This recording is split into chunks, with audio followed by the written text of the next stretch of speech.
പല സുഹൃത്തുക്കൾ ഇന്ന് നമ്മൾ ചർച്ച ചെയ്യാൻ പോകുന്ന വിഷയം biggest super star Prem Nazir sir serious റോളിൽ അഭിനയിച്ച സിനിമകളെക്കുറിച്ച്.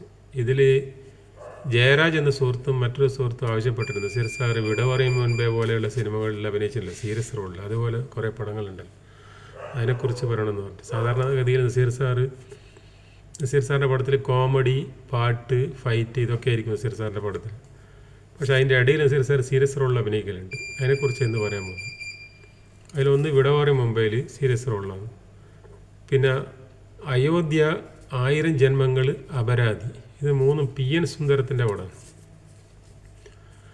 അത് മൂന്നും സീരിയസ് റോളാണ്. 1000 ജന്മങ്ങളിൽ മക്കളെ സ്ട്രിക്റ്റായിട്ട് വളർത്തുന്ന ഒരു അച്ഛനായിട്ട്, പിന്നെ ഭാര്യയ്ക്ക് അസുഖം വന്ന്, പിന്നെ മാനസിക സംഘർഷം, മക്കളെല്ലാം അച്ഛനെ ധിക്കരിച്ചിട്ട് പോകുന്ന കഥ. അയോധ്യയിലാണെങ്കിൽ കുടുംബം നോക്കാൻ വേണ്ടി ഭാര്യയും മക്കളെയും നോക്കണം, കുടുംബത്തെയും നോക്കണം, അങ്ങനെ ഒരു കള്ളക്കേസ് കുടുങ്ങിപ്പോയിട്ട് നാട് വിട്ടുപോയിട്ട് പിന്നെ ഭ്രാന്തനായിട്ട് മാറുന്നു. അപരാധിയിൽ ഒരു സീരിയസ് പോലീസ് ഓഫീസറുടെ വേഷം, തമാശയും കളിയൊന്നുമില്ല. പിന്നെ മാനവധർമ്മം എന്ന് പറഞ്ഞ പടം, അതിൽ മുന്തിയ ജാതിക്കാരും താഴ്ന്ന ജാതിക്കാരും തമ്മിലുള്ള പിന്നെ പ്രശ്നങ്ങളാണ്. അതിൽ നസീർ സാർ മുന്തിയ ജാതിക്കാരനാണ്, പക്ഷേ അദ്ദേഹം താഴ്ന്ന ജാതിക്കാരുടെ പക്ഷം നിന്നിട്ട് മുന്തിയ ജാതിക്കാർക്കെതിരെ പിന്നെ പോരാടുന്ന കഥയാണ്. പിന്നെ കൊടുമുടികളിൽ അതിലൊരു നേതാവാണ്, രാഷ്ട്രീയ നേതാവ്, അതിന് സീരിയസ് റോളാണ്. അതേപോലെ രക്തസാക്ഷിയിൽ TK ബീസിൻ്റെ പാടാണ്, അതിലൊരു പത്രപ്രവർത്തനമായിട്ടാണ്, സീരിയസ് റോളാണ്, തമാശയും കളിയൊന്നുമില്ല. അതിൻ്റെ ഒരു കഥയിനാണ് പിന്നീട് വാർത്ത എന്ന് പറഞ്ഞിട്ട് വന്നത്, മമ്മൂട്ടീൻ്റെ പത്രപ്രവർത്തനമായിട്ട്. നസീർ സാറിൽ പത്രപ്രവർത്തകനാണ്, അതിൻ്റെ എല്ലാം കഥയെല്ലാം നോക്കിയിട്ടാണ് പിന്നിക്കാലത്തുള്ള എഴുതലാണ്.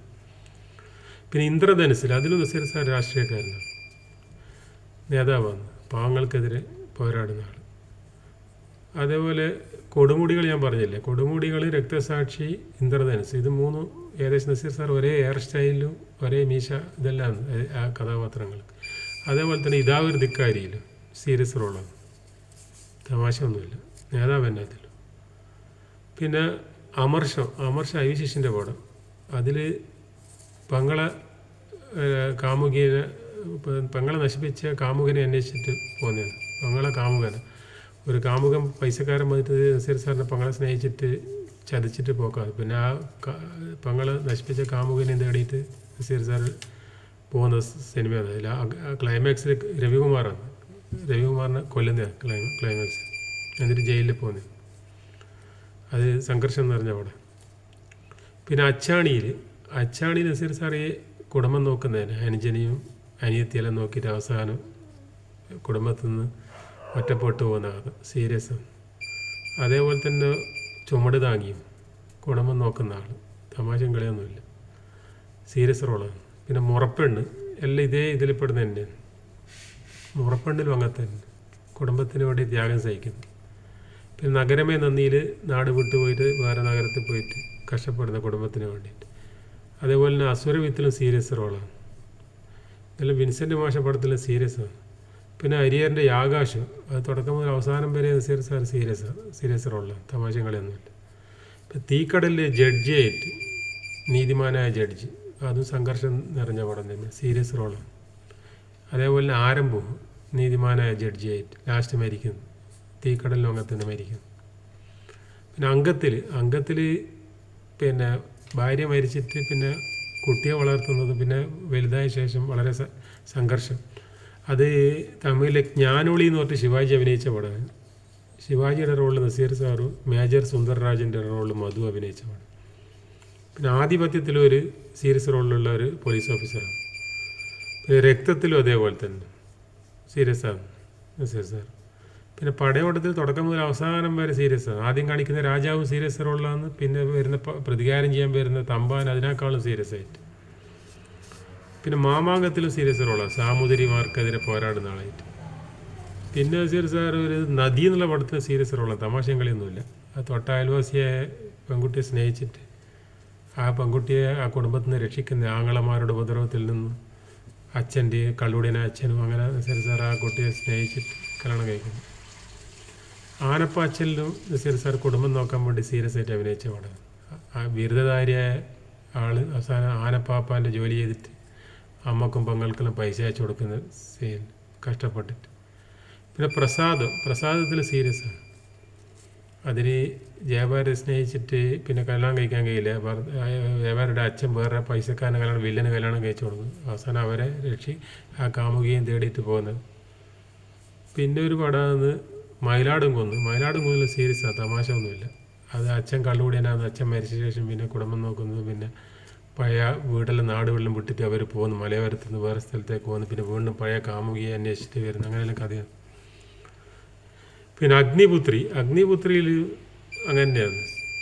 കാരണം ഒരു പണക്കാരനായ ആൾ പിന്നെ ഒരു മോശം സ്ത്രീയെ കണ്ടുമുട്ടുന്നതും ശീലയാണ്. മോശം സ്ത്രീയായിട്ട് അവരങ്ങനെ സാഹചര്യം കൊണ്ട് അങ്ങനെ ആയിപ്പോയതാണ്. അപ്പോൾ അവരെ രക്ഷിക്കുന്ന ഒരു കഥ.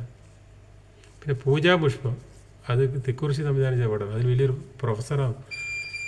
അങ്ങനെ ഒരു വീഴ്ചയിൽ അദ്ദേഹത്തിന് കടത്തത്തിലായിപ്പോൾ ഒരു ബിൽഡിങ്ങിൻ്റെ മേലെ നിന്ന് താഴെ വീണു. അങ്ങനെ പിന്നെ ഇതിൽ പിന്നെ നടക്കാനൊന്നും കഴിയില്ല. അത് സീരിയസ് ആയിട്ട് തുടക്കം മുതൽ അവസാനം വരെ സീരിയസാണ്. പിന്നെ ഒരു തിരുവോണം ശ്രീകുമാരൻ തമ്പിച്ചേട്ടുണ്ട്. വലിയ പണക്കാരനായിരുന്നു. പിന്നെ വീട്ടിൽ നിന്ന് അച്ഛനെ എതിർത്തിട്ട് നാട് വിട്ടിട്ട് പോകുന്നത്, വേറെ കാമുകിയെ അന്വേഷിച്ചിട്ട് പോകുന്നത്, വേറെ സ്ഥലത്ത് പോയിട്ട് ജോലി ചെയ്യുന്നു. വീട്ടു ജോലിക്കാരനായിട്ട് ജോലി ചെയ്യുന്നു. വലിയൊരു പണക്കാരനാണ്. പക്ഷേ നാട് വിട്ട് പോയിട്ട് ഒരു ശാരദയുടെ വീട്ടിൽ ജോലിക്ക് വെക്കുന്നു. കമലഹാസൻ സോമനെല്ലാം വീട്ടിലുണ്ടാവും.